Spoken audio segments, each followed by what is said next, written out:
Efficiency. So a lot of this is AS recap, but there are some new concepts for A2. So you need to understand the conditions required for productive and allocative efficiency, but we are going to look at dynamic efficiency, which is a new concept for A2. And you should be able to compare the performance of firms in different market structures in terms of whether they're efficient or not. I won't go into a lot of detail about that in this presentation, but I'm doing this before the market structures presentations because I think it's important for you to understand it before you learn about the makeup of the different market structures.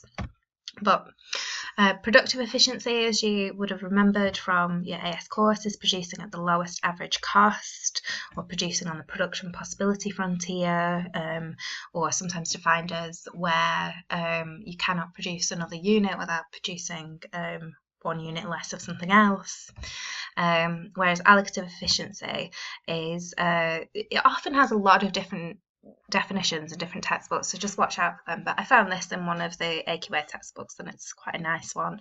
So it's where resources are used to produce the goods and services that best match people's tastes and preferences. So it's easier to show where these points are actually than to define them sometimes. But firstly, productive efficiency. So we know that's where average costs are at their lowest level. So if you're producing efficient output, it would be there. And allocative efficiency is where the marginal cost intersects the average revenue curve. So when marginal cost is equal to price, that's when we know, sorry, that wasn't very straight. That's when we know that we're producing an allocatively efficient output, and that would be, sometimes I refer to that in my class as the competitive output, because that's where the market would be at if this was a perfectly competitive industry. Okay, dynamic efficiency then is where unit costs are lowered over time. So allocative and productive efficiency are what we call static efficiency. So we're looking at a particular point in time, whereas actually you can get changes over time. So the reasons for this could be through investment.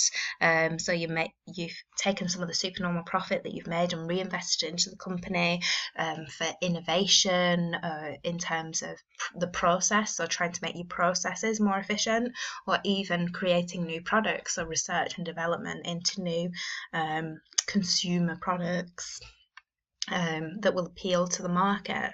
So this can create lower costs over time. It's not really a type of efficiency, but it's the gap between your actual cost and what you could have attained if you were efficient or investing in the technology that is available.